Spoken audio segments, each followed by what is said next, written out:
Hello. Hi, we're getting ready to get started. I'm John Wallis, and this is the plenary session that we're having with Woody Powell and Bob Gibbons. A long time ago, I got interested in organizations and didn't really quite understand what everything was about, but I learned, and then I started reading stuff in organizational sociology and realized that there was a lot more to organizations than I understood, and there were patterns. And then I found out more about the economics of organization. I learned a lot from Woody, and I learned a lot from Bob. Bob wrote a paper called Taking Coast Seriously that starts this way. In this essay, we'll advance two related theses. First, economic theory predicts that organizations will be a mess, but not a mystery. Second, classic state case studies conducted by organizational sociologists support this prediction. There is in the economics literature an idea that organizations are kind of like machines. They have rules, that we should be able to understand them that way. But real organizations are a mess. They're all kinds of things. And as I read, one of the papers that really influenced me was Woody's introduction with Paul DiMaggio to the organizational institution. Or what is the title I've got here? The New Institutionalism and Organizational Analysis. That when we think about organizations are not only the bulk of what economic activity is about, it's also the place in which people coordinate their activities. And one of the ways they coordinate them is through rules. They reach agreements. In fact, groups of people typically don't have rules. Organizations come into being with some of the people agree to rules to coordinate their activities. And what fascinated me, given my background, was that many times these rules are not followed. Most of us are at universities, and we know that there's lots of people in the universities who devote lots of resources to coming up with rules that we have to adjust to. But the rules, in fact, are often not followed in practice.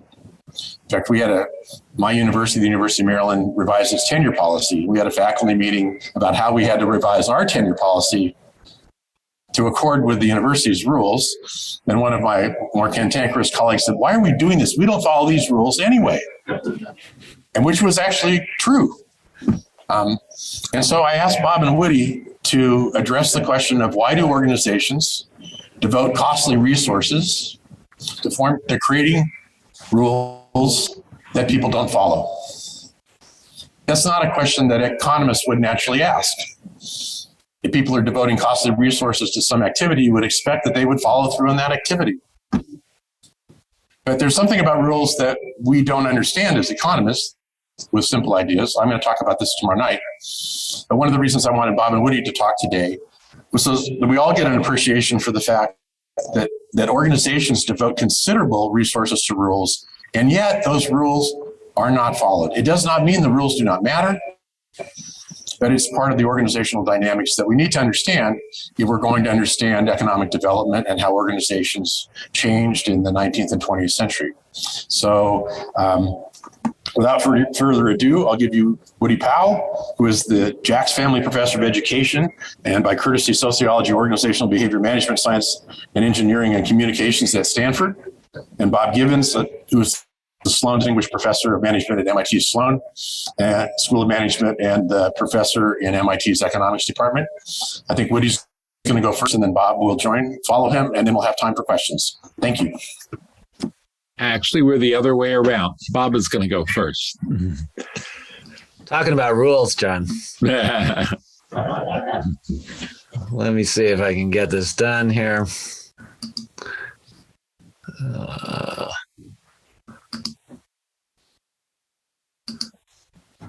Good. Okay. Thank you, John. This is great. In fact, Woody and I have already been asking ourselves what it would look like to have an economic history of organizations. So maybe we can start that here. That would be fantastic. There's John's title. Thank you, everybody, for being here. Looking forward to your thoughts and questions. I'm doing the first part, as it says here. I'm gonna break this into some sub-questions. There's John's question. There's a shorter version. Why are organizations so full of rules, period? There's an even shorter question. Why are there organizations? To give you a sense of the line I want to take, eventually I'm going to be using something you've all seen before, the Folk Theorem of repeated games. That was a real theorem. You could prove it. It was folk in the sense that nobody published it, but everybody knew it. Mostly I'll talk about equilibria, but from time to time Woody will use some other words like routine and norm and rule and culture. What I'm going to spend most of my time on is the other way around. Something I think a lot of people know, but nobody's proved, a folk quote unquote theorem of organizational economics that'll talk about, on the one hand, you could have organizations with no formal rules. They might be rare and hard and inefficient. What you should not see are organizations with only formal rules that are perfectly followed. So I'll get into that. And of course, those are supposed to be connected. So what does this folk quote unquote theorem that nobody's proved look like? Well, let's have a model that I haven't written down yet, but it's going to have two parameters, alpha and beta, which I will not define. I'm just going to talk about regions of parameter space here. And in particular, I'm interested in what I'll call the Wallis region, where orgs are full of rules that are not followed or enforced. And I want to know where it lives in this diagram and why it exists at all. So we've got the visual alliteration going fine here, but to make this work for auditory alliteration, I'm going to have to call that the Weber region for a minute, which is organizations full of rules that are followed and enforced. And of course, down at the other end, in some sense, there's the opposite. And I couldn't think of a name, so I called it the whimsy region. And I guess there are two questions here. So one is, does it exist? And the other is it really whimsical, organizations with no formal rules? And by the end, I'm going to claim, I think it does exist, and it's not whimsical. It's sensible. So the key point here is that all these regions so far are talking about organizations, and that's a big sample selection problem that I'm committing. So let me stop doing that. If we go to the founders of organizational economics, of course, the first one is Ronald Coase, and he asks something like, if markets were perfect, why would we need firms? So now if we go back and say, so where are markets in this picture? I'm going to make an assertion that they're in the upper left-hand corner. And it's just for illustration. It's partly a theoretical point. It's partly an empirical point. But I just want to raise the possibility that those perfect, and now I will say Weberian organizations, we might not see them because they're in an environment where something else does better, like a market. So the theoretical point is you need to supplement a picture that's all orgs by asking, for which parameters do we see orgs at all, and where do we see something else like a market? And the reason I put the green boundary where I put it, and imagine that it's markets up and to the left of that green line, is something like this why not outsource idea, right? If it's really that easy to write and enforce rules, it seems like something you could write and enforce contracts, seems like we could just do this in a market. Now, another founder of organizational economics is Oliver Williamson, and the part of Oliver Williamson I want to pick up here is this sentence, which I've strung together from various things he said. Sometimes fiat is more efficient than haggling, right? Fiat dictatorship is scary. People might misuse their power, but haggling is also a problem. When is one second best and the other one third best? So here's the Williamson boundary between haggling and fiat, the way I'm going to imagine it. And so down and to the right of the purple line, we're going to have organizations. So what do we have in between? Wait a minute. Coase only gave us two options, markets and organizations, but there are three, actually. Williamson said hardly anything about markets. He talked about Hayek for one page in a book with the title Markets and Hierarchies, but he talked forever, endlessly, about the governance of non-integration, the visible hands of non-integration, as you will. Talked about it in the preface of his 85 book and on and on and on. So that's what is going on in that middle region. And Williamson was at least as actively exploring that middle region, the orange governance of contractual relations, as he was the internal organization below the purple line. So putting this figure another way, and this is work with Mike Powell, not to be confused with Woody Powell. I would love to write a paper with Woody Powell, but we haven't gotten there yet. Mike Powell is an organizational economist at Northwestern, and we're writing a book on organizational economics, and it contains a picture like this, which is kind of just going from the upper left of this picture down to the lower right, if you will, along the off diagonal.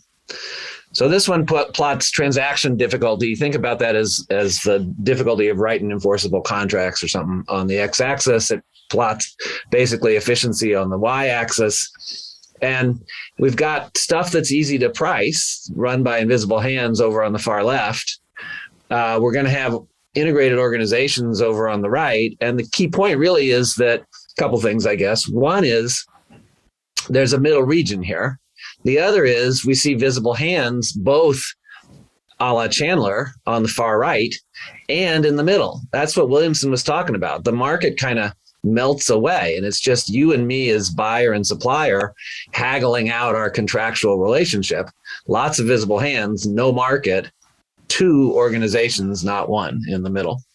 So, there's your Coase boundary of the market. There's your Williamsonian boundary of haggling versus fiat. And Williamson himself said the middle and right-hand regions are real similar. It's the left one that's different.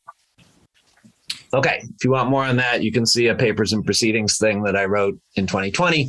So where are we so far? I've assumed away the Weber region. Okay, I'm not coming back to that. I'm just going to assume it away. It would be interesting empirical work to see if markets eclipse or supplant only part of the Weber region. I have not yet ruled in the Wallis region. I'll come back to that. And I've been completely silent about the Whimsy region. So trying to get to the three questions, or the version, full version, subversion, and sub-subversion of John's question. Let me start with the fourth question. What are organizations? And here you may as well call this beyond F of K and L, right? I have frankly no use for F of K and L at all as a way to think about organizations. So what are organizations? Well, they're managed, obviously. What a great title. Unbelievable. The Visible Hand. Just love it. Economics has done some good stuff here. Here's Herbert Simon imagining a Martian zooming around the Earth and assessing what parts of economic activity go on inside organizations versus in markets. And the Martian thinks it should be called an organizational economy. A little more numerate, Paul Antras asserts that roughly a third of trade is within firm. Long ago, Harvey Leibenstein was talking about, he called it X inefficiency, not a terribly helpful name, but what he means is that enterprises are inside the production possibility frontier, and heterogeneously so. Much more numerate. Chad Severson has a fabulous survey in 2011, all kinds of microdata. And in a narrowly defined industry, the 90-10 ratio, top and bottom firms basically is 2-to-1. The top firm makes twice as much output with the same inputs as the bottom firm does. Other things, less economic. Organizations are super informal. Mark Granovetter said the distinction between the formal and the informal is one of the oldest in literature. Those who ignore it are sociological babes in the woods. Blau and Scott talk about the interaction between the formal and the informal. A little bit of economics. David Krebs talks about corporate culture as an equilibrium of repeated game. They're also political. Chester Barnard talked about a smart executive doesn't give an order that's unlikely to be followed. Jim March, a political scientist, talked about the business firm as a political coalition. Abba Lerner, obviously an economist, said that economics became the queen of the social sciences by choosing his words, his italics, solved political problems as its domain. So I want to focus on unsolved political problems. That's where I think the organizations lie. And again, down the bottom, you see, I think sociology, political science, and management have been way ahead of us here. Lastly, and I've touched on some of this already, but there's a lot of work on stuff that's organized, even if not in one formal organization. One economist, Richardson, talked about planned coordination not stopping at the firm boundary, but Woody, long ago, had a paper on networks. And he said they're neither markets nor hierarchies nor some mongrel hybrid. There's something else going on in this organized activity.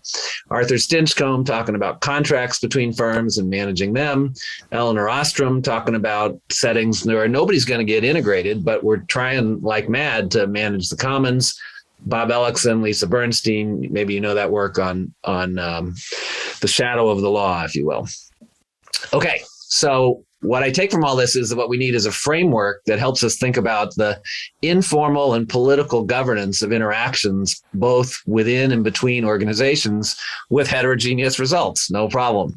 Fortunately, my colleagues at MIT Sloan gave one to me the day I walked in the door. They call it the three lenses, and they teach the MBAs to think about organizations this way. But I think it's also useful for thinking about three strands in what's called OT, organization theory, which is the non-economists thinking about organizations. And I also think it's useful for thinking about the past, present, and future of organizational economics, which I'm writing here as OE. So I can just tell you the three colors, I can tell you the three labels, or I'll tell you the three metaphors. Let's go with the metaphors. John said, one view is organizations are machines. Another view is organizations are contests. And the third one is organizations are, I'll say, institutionalized, blue, red, and gray cultural. So fantastic work in organization theory outside of economics by Simon and Siren and March, and importantly, two kinds of work on culture. I'll get to that in a minute. Map out or correspond to the blue formal and the red political and the light gray hard to see cultural. Let me comment on the difference between Hofstede on the left and Schein on the right. Hofstede's title, Culture's Consequences, says it all. He's talking about culture seeping into organizations. Schein is saying, we got who we got, whatever seeped in from whatever we brought outside with us is there. Now he's almost using game theory language. He's almost saying, now you got to build an equilibrium. What he actually says is you got to build a culture, and he says the leader has a big role in that, but it's a completely different focus than Hofstede. And I want to come back at the very end to two strands of economic history that I think might be analogous to those. Within organizational economics, the early models by Marshak and Radner were very, you could call the blue stuff the engineering of organizations. Again, organization and machine, just go design it. Probably too much of the handbook that John Roberts and I edited in organizational economics now is political. And where I think we need to go is to think about the cultural. So again, that's what I'm coming to as we go along here. So far, on the one hand, on the left, the Folk Theorem for me is going to be political, game theoretic. And on the right, these different options, like, could you have no blue formal rules? Yeah, you could. You'd have a lot of political and cultural stuff going on. And again, since I wiped out the Weber region by Coase, that's my argument that we're not going to see only blue formal rules, full stop.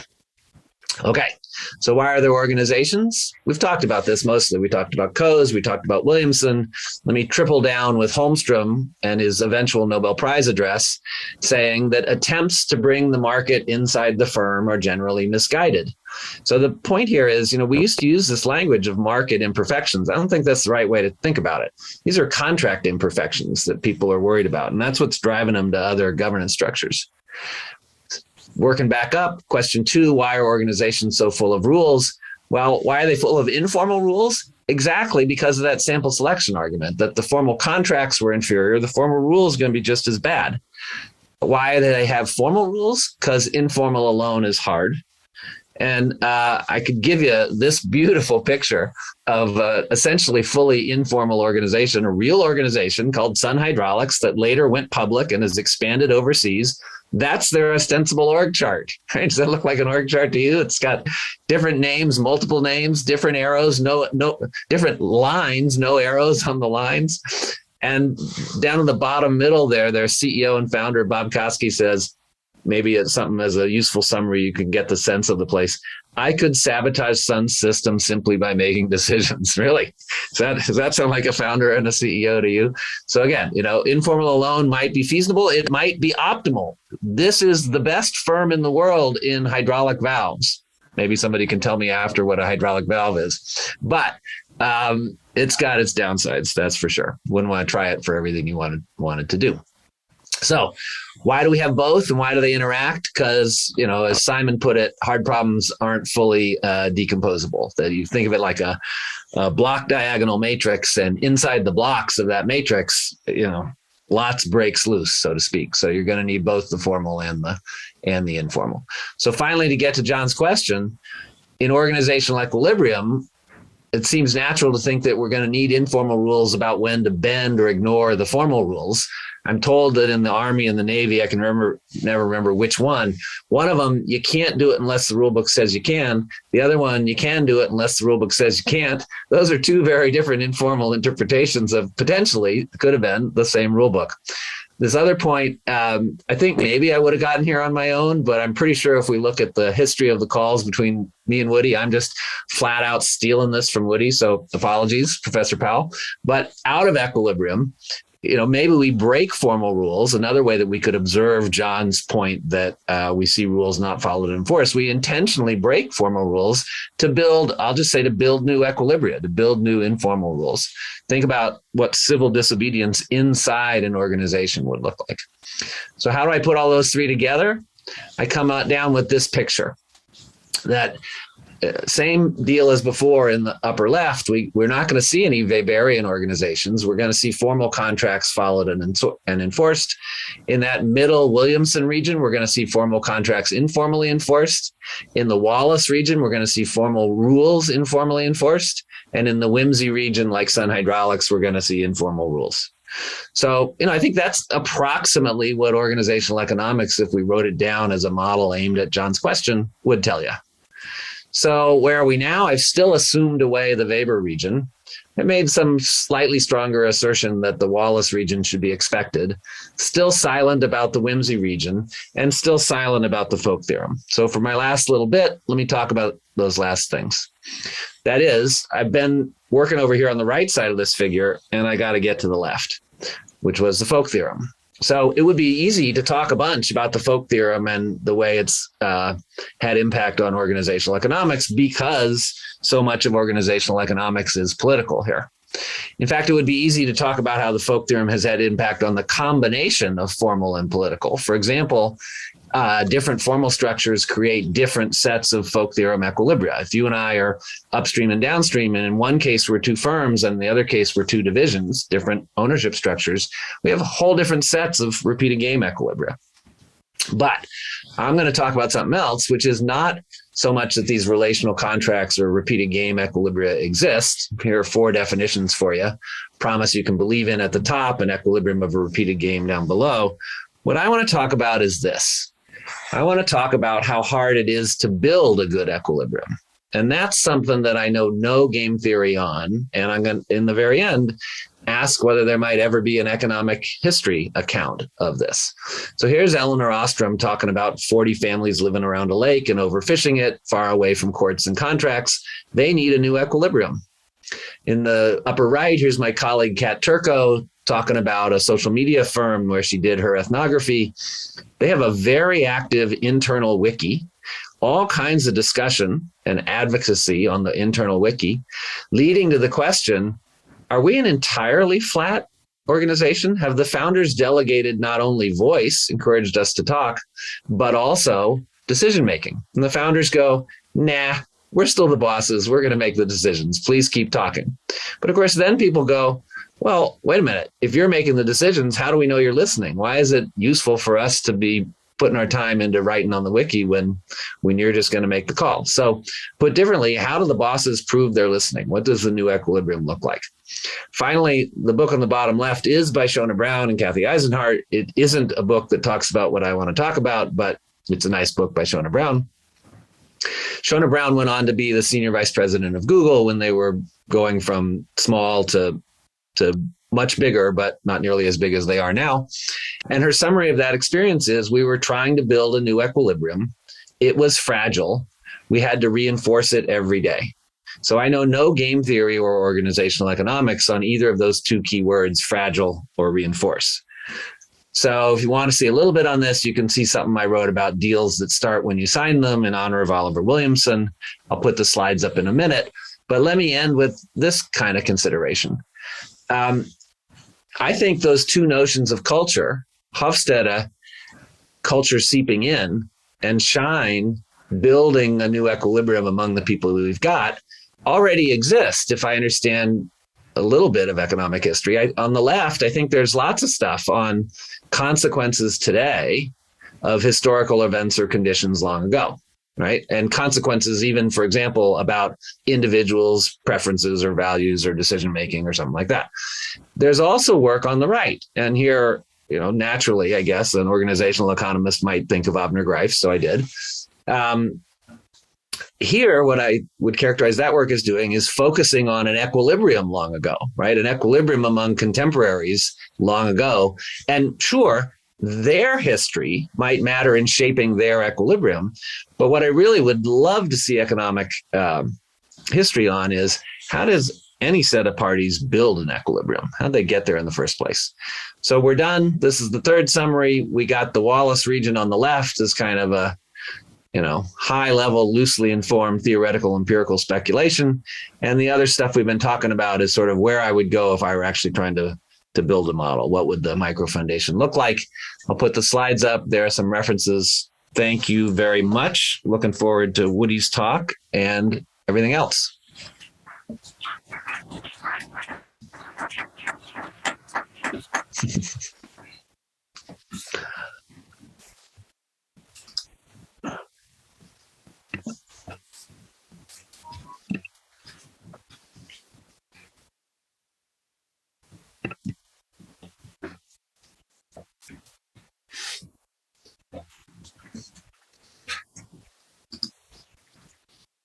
Okay, we have the switch over now.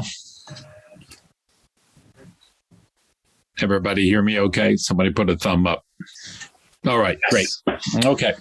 Well, good afternoon, everyone. I really wish I was with you at El Conquistador. Would have a margarita or two afterwards, and I realize Bob and I are standing in the way of you having a margarita or two. I'm going to talk about rules from a sociological perspective. It's interesting, though, that John introduced us with a discussion of university tenure. I have the pleasure and the task of sitting on the university advisory board at the moment.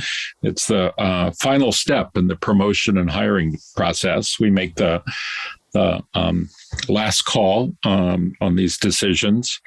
And there's a lot of concern about following rules.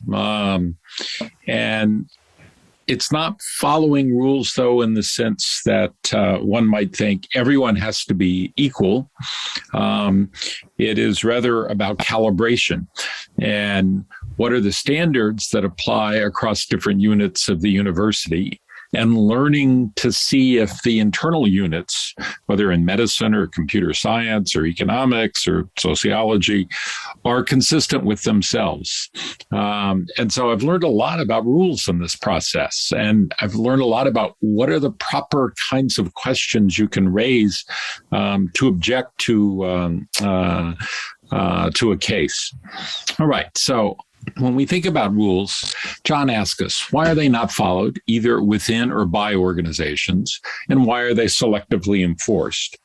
And I think from a sociologist's point of view, the very idea that rules are binding constraints would be a very limited view and miss how fascinating and complex rules are. Imagine the synonyms you would insert for the word rule: code, command, convention, custom, etiquette, guideline, law, norm, precedent, premise, principle, protocol, regulation, routine, standard. I could go on.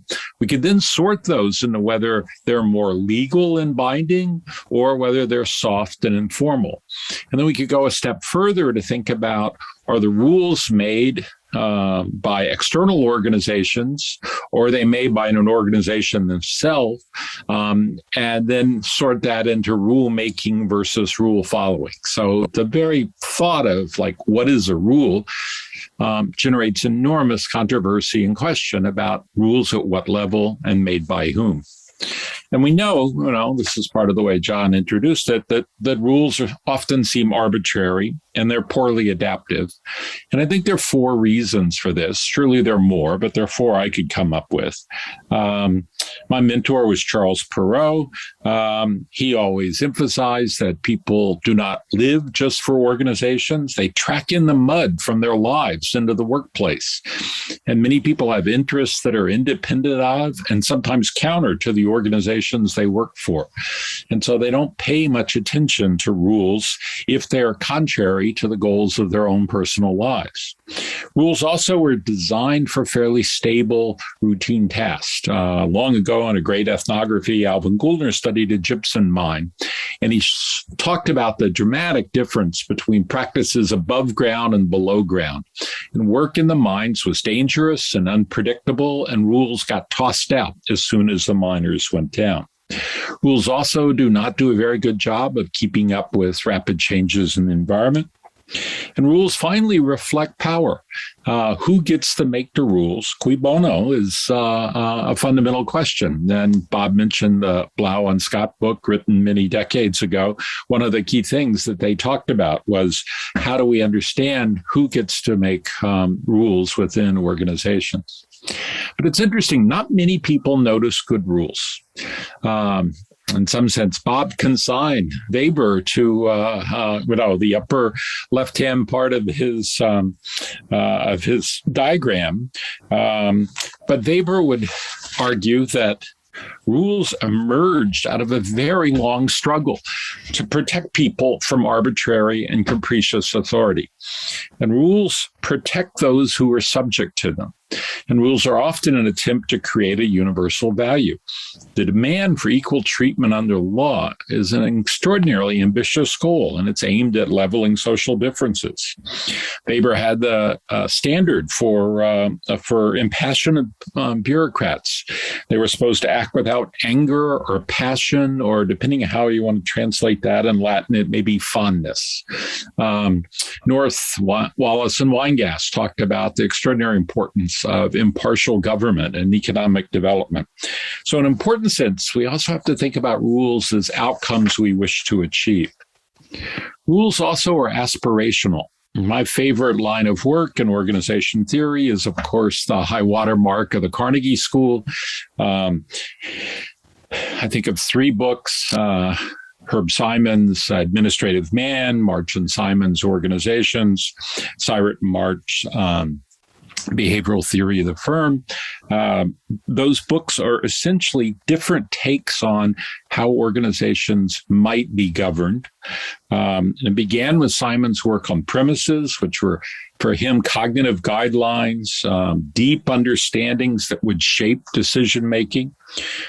March and Simon made this more explicit, more behavioral, if you will, less cognitive, with their focus on standard operating procedures, which very similar to work we'll talk about in a minute by Nelson and Winter and others on routines. And then Cyrus March came along with what they called aspiration level adaptation and probabilistic search. Awful terms, but they might be summarized as, when the room gets cold, you should heat it up. And when the room gets too hot, you should turn it down. With the idea that, organizations could try for some kind of continuous improvement to ratchet up their behavior if they could only be consistent in their explanation and execution of what they were doing. All right. Today, we have a number of organizations that use the phrase, use good judgment. Is that a rule? Is it a principle? The department stores Nordstrom in the US and John Lewis in the UK use it. Netflix, commonly, it's in their culture deck. The ethnography that Bob mentioned, that Catherine Turco wrote, all have this kind of frame. Employees should use good judgment without spelling out for them what exactly that judgment is. Bob has got me enamored with a story of a Nordstrom's in Alaska. This will sound wild, but it's apparently true, and there's an interesting kernel in it. Nordstrom has a rule: the customer is always right. A customer returned a set of 4 tires to the store and said he didn't like the tires, wanted his money back, and the sales clerk gave him his money back. Now, all of you will immediately be thinking Nordstrom's doesn't sell tires, but use good judgment. You should keep the customer happy. It actually turns out that there used to be, many years ago, a tire store at that location. So the customer wasn't completely insane.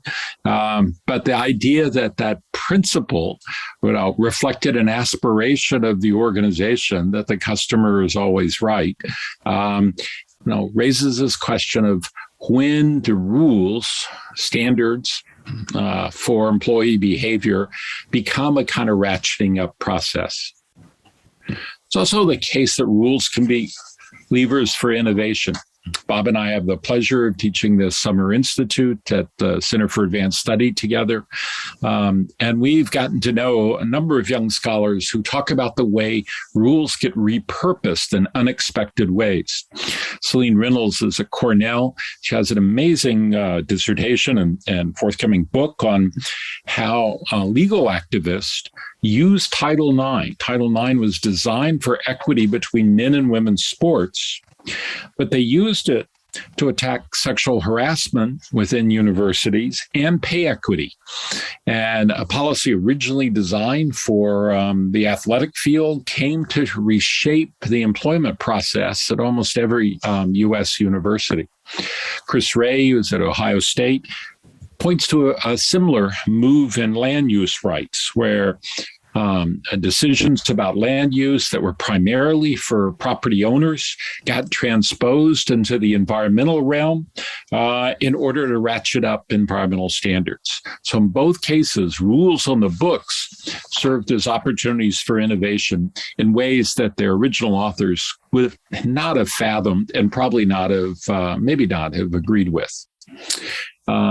We also want to think about rules as a kind of truce. One of my favorite books in organizational economics is by Dick Nelson and Sid Winter.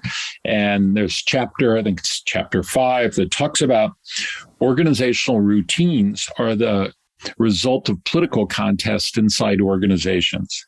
You might think of them as resting points, temporary resting points.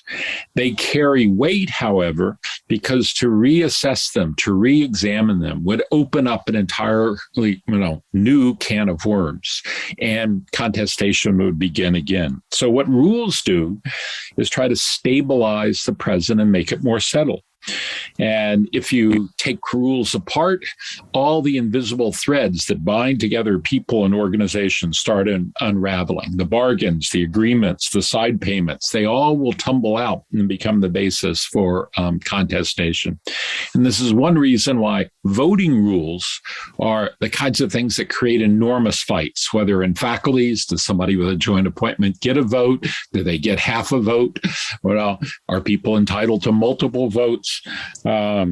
Should they recuse themselves? Fights over voting rules in legislatures, the debate in the U.S. Senate about how many votes it takes to halt a filibuster is a vivid example right now. So rules are often, when they're challenged, not followed because those who object to the truce want to see it altered. It's one way to think of the current Texas abortion law. It is intended not so much as a political move about abortion in Texas, but an attempt to break a national law. The rules are discretionary and they're fundamentally relational. And I think this is the area that we could make more progress in. And I'm somewhat disappointed in my discipline that after doing phenomenal work many decades ago, it hasn't been pursued as much.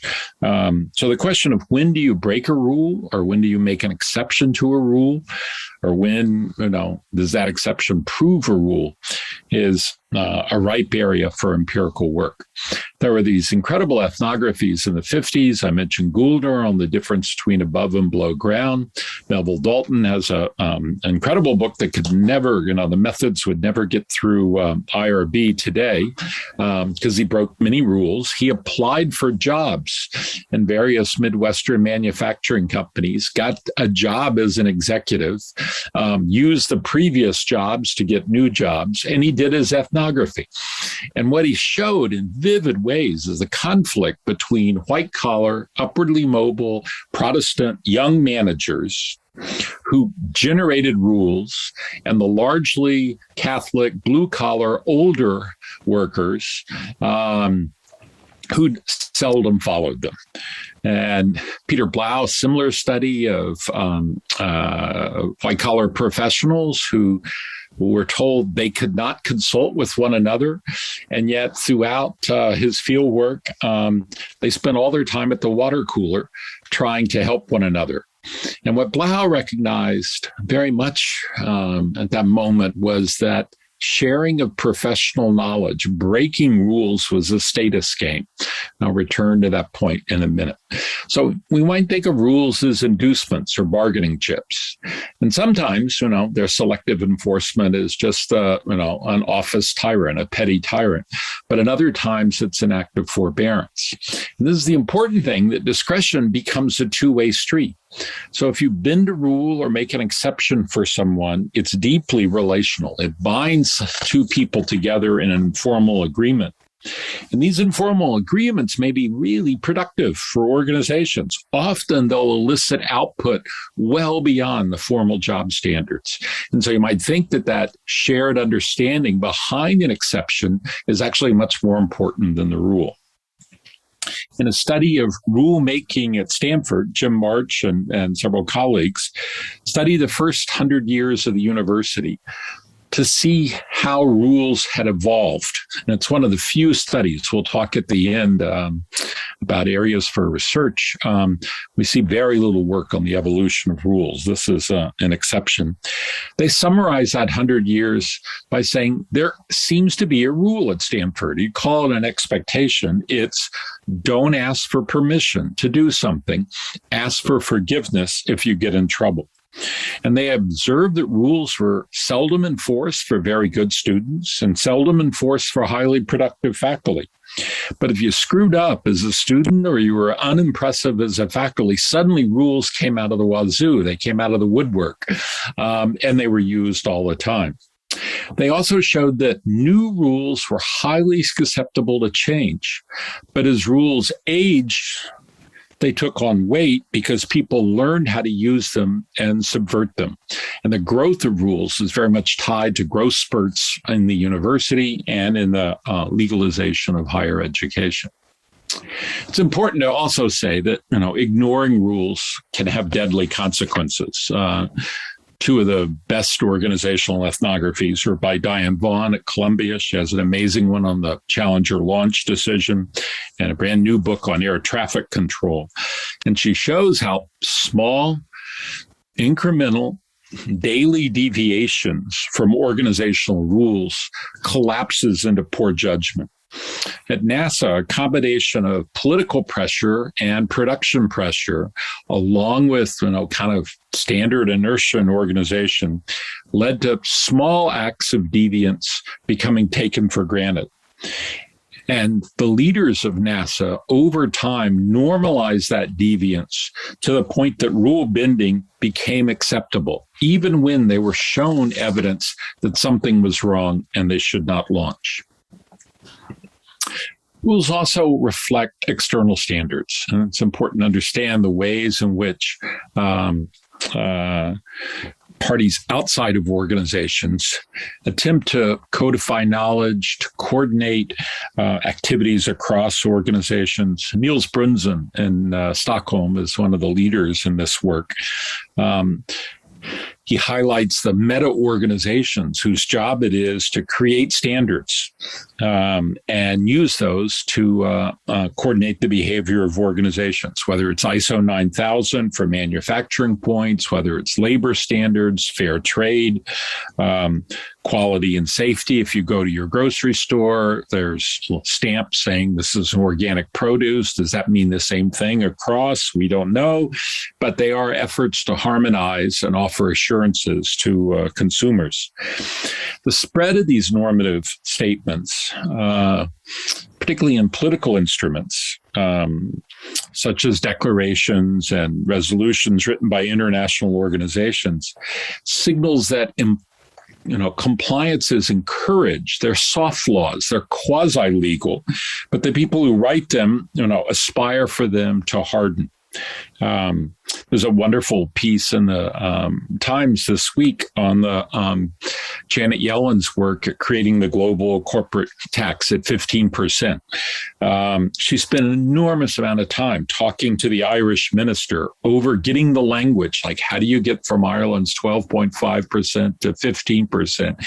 And the small, phrasings that Ireland would eventually agree to that were not quite what she wanted, and much more than Ireland was willing to give up, but they got to it. And these standards, I think, are a brilliant illustration of how rules are typically more social than legal. We also should recognize that professionals have rules built into them, okay? Whether we're accountants, dentists, faculty, economists, sociologists, physicians, we acquire normative standards through years of education, often at great expense. But these understandings are codes of conduct that have small variation depending on where we're trained. Bob always says we're on MIT time, so that means we should start at 5 after. I know other places where the time is 10 after, other places it's 3 after. Those small variants make a difference. The cohorts that you're a part of, you get subtle differences in the following of rules based on your training. Today, algorithms do an enormous amount of work attempting again to standardize and govern behavior, often with extraordinarily discriminatory consequences. And the question of who writes those algorithms is obviously a very hot topic of debate. Rules also organize industries and communities. A long time ago, Paul DiMaggio and I wondered why the organizational landscape was less diverse than we might expect it to be. And what is it that creates this harmonization across communities? And we posited 3 kinds of mechanisms. Coercive mechanism, this really is a regulatory mechanism that organizations that tied to federal or state funding have to respond to. So come, December 8th, any university that receives federal research dollars has to have a vaccine mandate, regardless of what they had before. That's clearly going to be coercive isomorphism. Normative isomorphism was the extent to which university-based education played a role in creating standards for professional conduct, and that the organizations that guided these professions would champion those standards. And mimetic isomorphism was very much this kind of Simon meets the world of status, in which organizations attempt to emulate, to copy their more successful peers. But these 3 processes operate with different force, and so they create cross pressure. And what that means is that rules abound in organizations, but which one to follow, bend or break, becomes a profoundly social decision. Finally, one area we haven't talked much about that Bob and I have been pushing on in our conversations with our summer fellows is to think about informal enforcement of rules. What are the ways in which sanctioning, policing, encouragement occurs? Long ago, James Jacobs wrote a beautiful book on cities in which he talked about the social system that produced successful neighborhoods. The neighborhoods that were vibrant were ones where doorkeepers, the doorkeepers, storekeepers, doormen, and all kinds of street watchers, whether it was nannies or little old aunts, who policed the street and kept the street safe and allowed people to live on the street, so to speak. We also might ask ourselves, where does reliability come from? And Bob mentioned the paper I wrote on networks. I also like the part of that paper that says the most useful information does not come down the chain of command or is not purchased in the market, but comes from someone you've dealt with in the past and found to be reliable. And the link there to Gibbons on relational contracting is obviously really strong. There's work on peer effects and peer monitoring. Cecilia Ridgway has a marvelous recent book on status and reputational effects that talks about status as profoundly driven by a fear of ostracism, of being left out or being cast out. And again, you can think of the links here to work on repeated games. So rules are seldom black or white. There are many shades of gray. They are much, much more than congealed, if you will, past decisions. They have a persistent quality, to be sure, because they're a way of encoding past traditions, and they have an element of preserving the status quo. But rules erode, they turn over as newcomers join organization, and turnover in general creates churn in rulemaking. And in our current moment, as employees leave work in very large numbers and others are reluctant to return to the workplace, organizational memories and muscles have weakened. And the following of rules and routines is not what it once was. And all around us, we see very selective enforcement and following of rules. Three things I want to just mention for possible discussion or future work. Bob and I thought we might end this with what are the books we'd like to see economic historians write, but then we thought that's way too presumptuous. But I think it's, at least for me, important to think about the social organization or the social structure of rules. They're unusual in that they simultaneously protect us and they're a symptom of a problem. I'd love to see more work on rule evolution, the origins of rules and a genealogy of them as they travel across space and time. And then I'd love to see work on what are the rules for not following the formal rule. That is, the ways in which informal rules develop. That could be a form of civil disobedience within organizations, as Bob mentioned, but it could also be a kind of self-organizing and endogenous process by which rules evolve and are informed by the people who work within the organization. So thank you for your attention and look forward to questions and comments.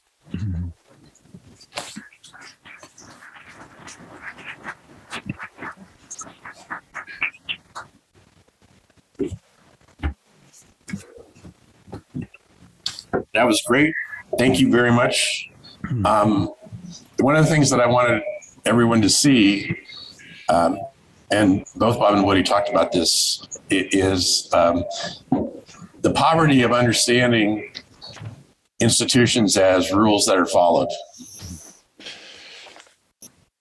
And of course, we have models like that, but they don't reflect the richness of the world.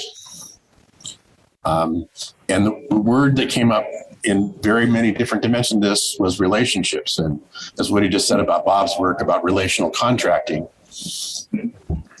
organizations are human attempts to coordinate themselves.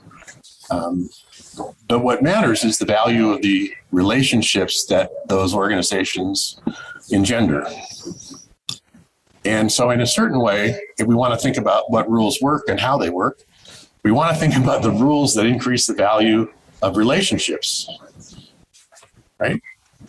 And to do that, we need to step back from the notion that the relationships that the rules enhance are the ones that follow the rules. Because there's so many relationships that do not follow the rules. And this very, very complex environment of the world that we live in.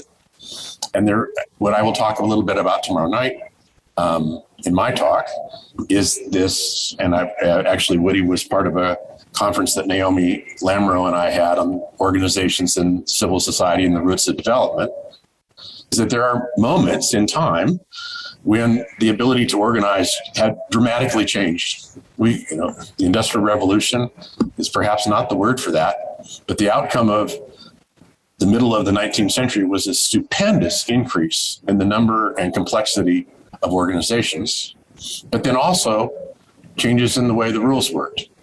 So you guys made my point, the point I wanted you to make, just great. It's just institutions are more than just rules that are followed. So we have time. If anyone has questions, we have a microphone here. You can speak into this microphone. Bob and Woody will hear you and they can respond.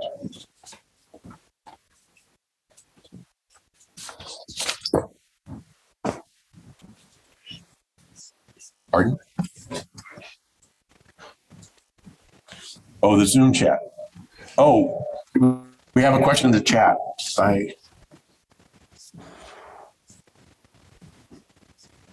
No, we don't. Bob posted his notes. If you're online, excuse me, and if you're participating online, just send me a question in the chat and I can ask it.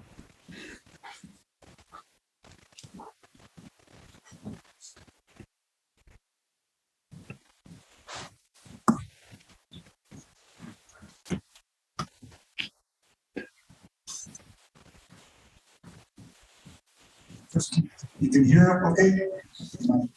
Can you hear David? Can you hear the question? Speak up. Yeah, okay. First, I want to thank you very much for the talk, and it would be great if the slides could be available so we could access them. So doing that request. So I find it very informative. One set of issues, so that I thought was sort of changed. The talk that comes up, I think, a lot in economic history. When you talk about there's a premise that relationships are valuable and that people in an organization should be treated basically like human beings, but it raises the whole issue about authority and command and just simply autocracy as ways of dealing with people. And it often comes up. And even in universities, I just couldn't resist this issue. The phrase often comes up as joint governance. And there's this sort of pretense that faculty and administrators are all getting along. And in fact, often the decision making is really fundamentally top down. And there's this whole issue of sort of top down, this localized decision making. How do you deal with that? And I'm just wondering about incorporating those dimensions into the overall framing. Okay. Woody or Bob, you want to respond? I'll be happy to. I'm living this world of joint governance at the moment and trying to understand just how joint it is and what are the rules for when one might govern. And we're constantly told we're the final arbiters. On the other hand, there's, a provost, a president, a board of trustees. And what's so surprising is how little, socialization or guidelines there are for this joint governance. The fact that it's continually made up, and how activist, if you will, the faculty are, shapes the nature of the governance. And so it really raises this question, I think, of what are the boundaries of what is acceptable? And if you go back to Simon, administrative behavior, as he talked about premises, one of the brilliant things he said is when premises are well understood and well-shaped, here he was borrowing a lot from Chester Bernard, it makes more sense to allow delegation. Now, today, young people read that and they immediately react to me like, this is mind control. You're teaching third order unobtrusive controls. And I also point out to them that, that's probably true. Simon, this was written before he began working on artificial intelligence and cybernetics, but he clearly was thinking about how could you create a system that would organize itself and think about what's in its interest. And so how those premises are shaped and who gets to participate in defining them is a huge element in joint governance. And so thinking about what are the bounds of acceptable and what's not acceptable, how much self-censorship enters into that, seems to me at the core of this question of, relationships, autocracy, and something we haven't talked about, responsibility. John, if I can just be a theorist and briefly pick up that question and move it over to a next door domain. So all the stuff on joint governance makes total sense to me, both the question and Woody's answer. Let's move to some other words that get tossed around, like empowerment. And, I think the truth on the ground inside various organizations ranges from just practically a falsehood or a fig leaf or something on the one hand to something really active on the other. And I don't know if this counts as economic history, but I'm really fond of Alfred P. Sloan's account of his self-interested account, I suppose, of his time at General Motors. And he made it clear that he wasn't interested in either extreme, centralization or decentralization. He said, he didn't quite have an oxymoron. He didn't quite say, I'm after decentralized coordination. Actually, he changed one word and he had the other word. He said, I'm after coordinated decentralization. Yeah. He made it super clear why he liked both extremes and how difficult it was going to be in the middle. But when one just says joint governance, I don't know. I worry that's letting too many flowers bloom in the premises in people's heads, to get back to Woody's use of Simon, and something more active that starts a conversation about what do you actually mean here? Are we talking fig leaf or real or something in between is important. Okay. Next question, Jose. Victor, when I think about institutions, organization, and change, I usually think how important is the transition. Even if the old rules of the organization is stable and the new rules of the organization is stable, probably the transitional period might be inherently unstable. And I wanted to see your thoughts on whether you think when people are using these informal rules to break the formal rules, they are doing it to solve the challenges of this transitional period from one organization that works to a new organization that works, but in between you have to break both rules to make this transition.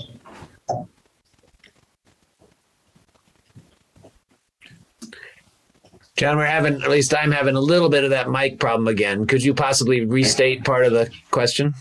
Jose, get a little closer and a little louder. Okay, how about now? It wasn't loud. It's just I heard only like cost of transition, and I wasn't sure if that was the thrust of the question. Mm-hmm. Okay, so I'll do it again. When I think about institutions and organizations and change, I usually think about the transitional period from the old rules to the new rules. And I wonder your thoughts on whether people are using informal rules to break the formal rules to help them through this transition from the old to the new rules, because neither set of rules that may be stable itself with formal rules will help you in this transition period. It's a fantastic question. I'd love to know if there's work in economic history on this. The cost of transition from one regime to a new one. Are there even rules for breaking the rules? Are there rules for which rules to be followed and not be followed? The brilliance of Nelson and Winter, the idea of truce, was that recognizing that switching costs are indeed quite steep.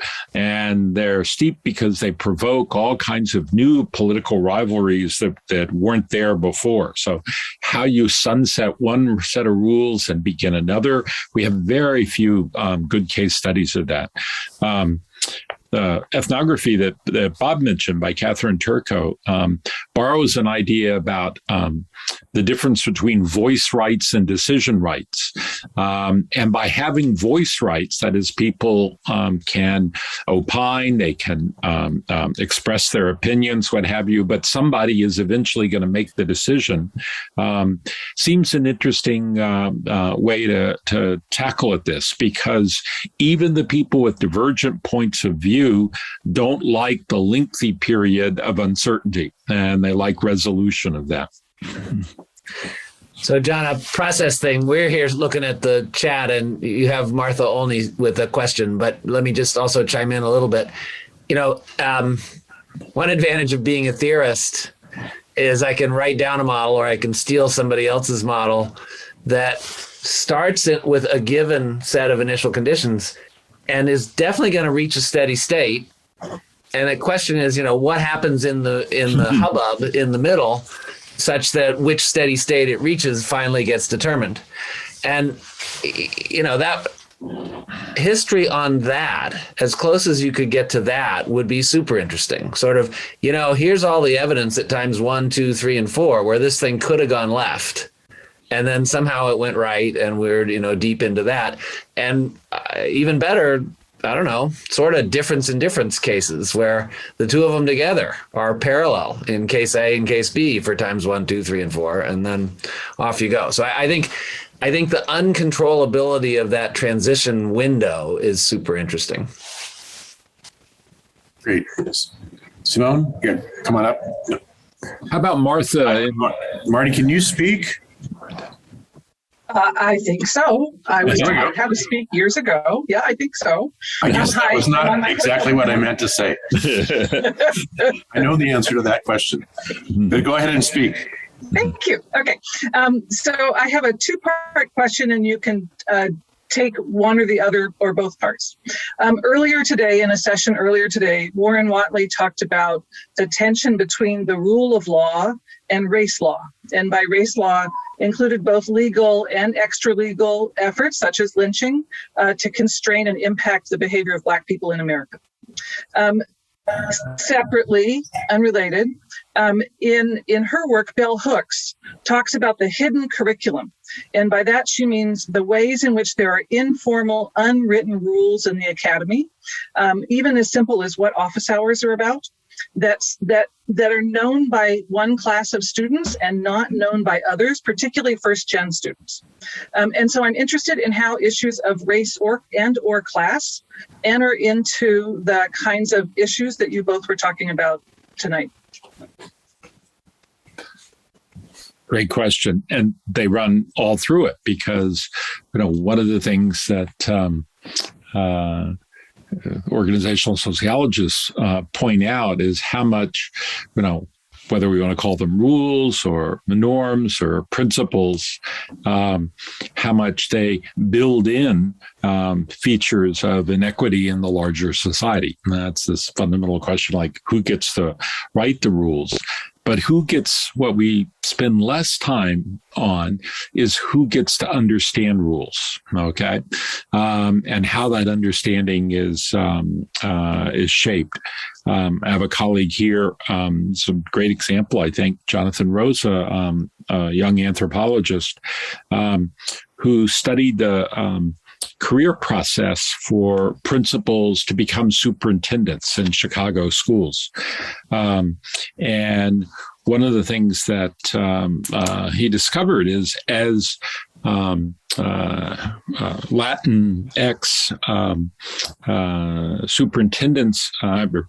principals became superintendents, they began enforcing rules and regulations about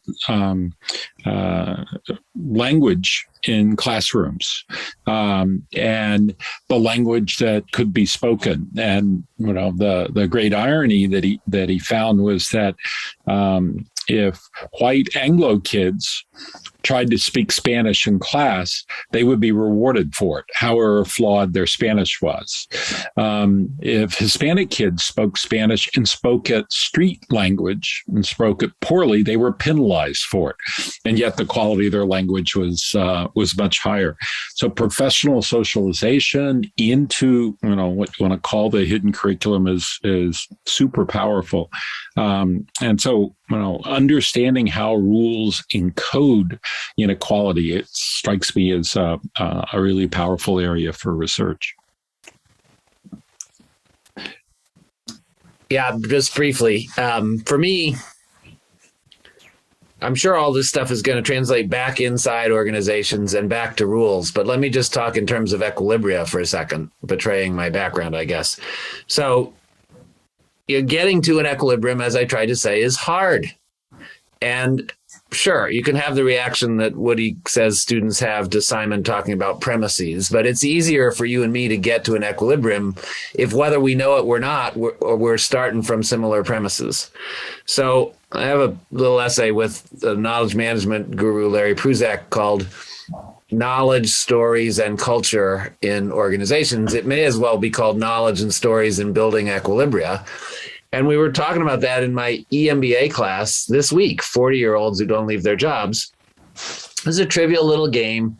Divide the cities. There are 8 cities, and they're in the U.S. And one sensible principle is geography. Another sensible principle is the alphabet. You take the first half, I'll take the second half. And somebody comes up quietly in the break and goes, I don't exactly mean this literally, but I didn't get taught geography. So there you go. I think just one more quick comment. It would be really interesting to think about. There's a lot of work on how people learn the ropes in organizations and who they learn them from.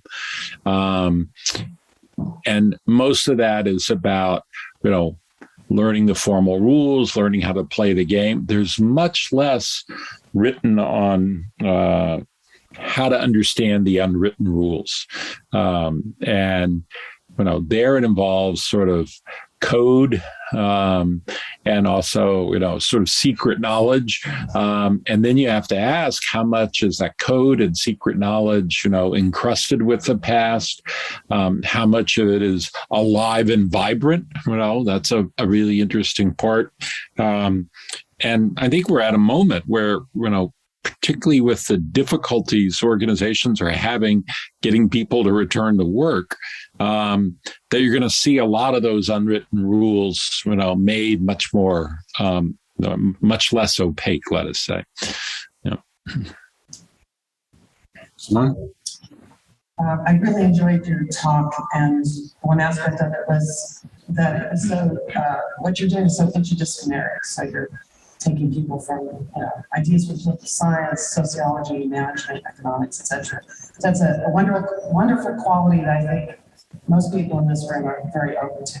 That's my big compliment. Anyway, I want to ask you about the organization that most of us here in the room work in, and that's colleges and universities. And the pandemic has led to enrollment and budget crises at a lot of universities across the United States. At my own college, we've been undergoing a reconsideration of our governance.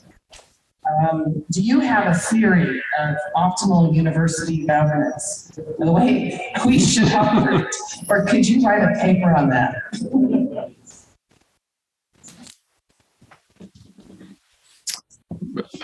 Bob, you're welcome to go first. That's a hard question, but maybe just by starting the process.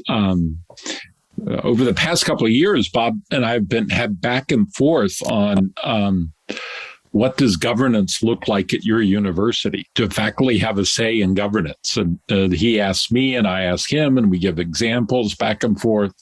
Then we think about what's the relationship between university administration. And I've been around long enough that I lived through a process that was pretty dramatic change in governance of higher education. So I'm going to go back to the 1980s when I was a junior faculty member. There was a control, if you will, on too much capricious authority by university administrators, because the expectation was that they would return to the faculty after they finished their term. And so if they're too out of line or too much jackasses, they would be ostracized later.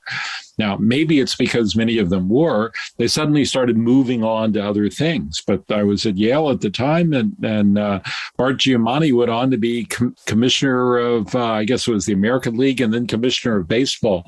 And that was sort of a really big symbolic break in which you saw that the people who were running universities no longer were, so to speak, of the people, of the faculty.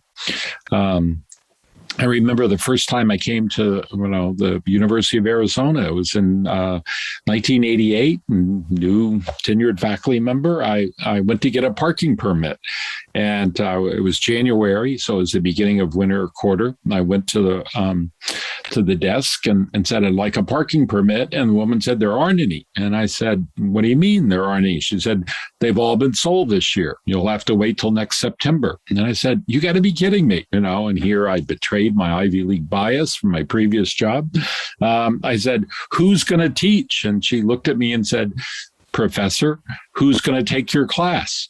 So the idea that faculty, pay raises were the same as Pima County sheriffs, that was a really different kind of expectation. So I think, that the transformation of the professoriate in different places, it varies immensely between private and public, between different levels of the public, into more wage labor is really key. When I think about governance at my own extraordinarily, obscenely wealthy university, governance looks different for the medical school than for the rest of the campus. The rules, as John would have it, and their written rules are different in those kinds of settings. So thinking about optimal governance is a tough one. But at the same time, if we do our jobs and play a role in governing the quality of research and teaching, that's something at least the administrators and the executive staff can't do without consulting us. But that's opining. Bob, you surely will have a model for this. So please write the model.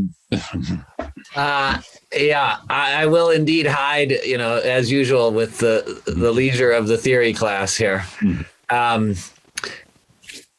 would ask myself what space governance lives in were I to model it. What is governance? And based on tonight's discussion, it won't be a surprise.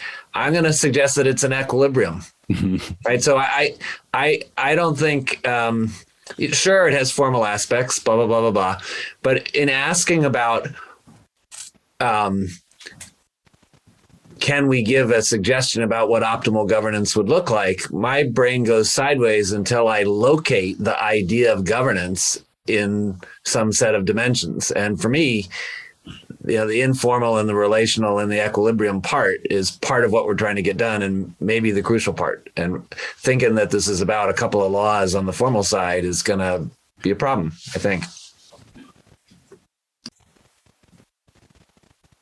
Josh?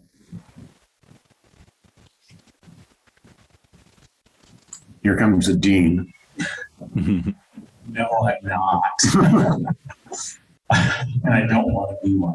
Okay. I'm not sure how well formulated this question is. As I was listening to the talk, I was thinking about the role of fairness and the way in which fairness is associated with the persistence of rules or our willingness to accept them. And should we think about fairness as being in the same class as rules of something else? And if it's something else, then where does it sit relative to rules? It's interesting. If you go back, as I make students do, and read the pages surrounding Max Weber's discussion about what is a bureaucracy, the kind of stylized little 15 pages that gets read or used to get read by many people, the pages around it talk about the middle class struggle for fairness, for equal treatment under the law, for protection from capricious authority, as a revolt against autocratic decisions.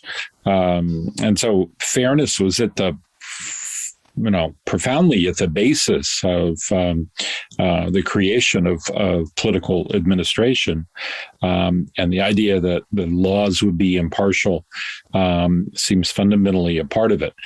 Today, I think we have to think about fairness where we add something in, which is legitimacy. And then we have to think hard about, whose legitimacy are we talking about? The question before about shared governance or optimal governance, raised a question for me as Bob talked about how he would think about it. What is a healthy or unhealthy equilibrium could be determined by one's standards of fairness. Fairness ought to fit in. I don't have a great answer of where we would incorporate it, whose standards of fairness. That was Martha's question in some way. But the idea that rules ought to have a leveling effect, that they erode distinctions, seems at the core of the aspirational side of rules. Yeah, just briefly, I'm struck by how much heterogeneity of interpretation of these big, broad terms there is. So, Richard Nisbet, Psychology, Michigan, beautiful little experiment with a chicken, a cow, and some grass. And you ask people which two go together. And one view is the two animals go together and the grass is different. How we used to have those bugs that would take a half an hour to go through. And another view is that the cow eats the grass, so they go together, and the chickens are different. And, you can deepen that a lot and explain why Chinese kids have one obvious answer and American kids a different. Just as you could think about how many different notions of fairness are out there. And, I'm not sure I'm ready to think about how one notion of fairness. I would also start thinking about how many contending notions of fairness are floating around out there. So we're about out of time, but this is actually a really good lead-in, because tomorrow night I'm going to talk about how societies come to adopt impersonal rules that treat everybody the same. Mm-hmm. I'm going to talk much more about the implication of that than why it happens and how it's sustained. But I'd really like to thank both Bob and Woody. This has been really interesting. And the world of organizations is just so incredibly complex and varied. Thank you. Thank you. This was fun. There's a good question in the chat about emergencies we should think about, Bob. Yeah. Thank you all. Lots of fun.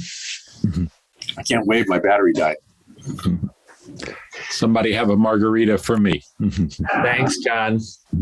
Thank you. Thank you very much.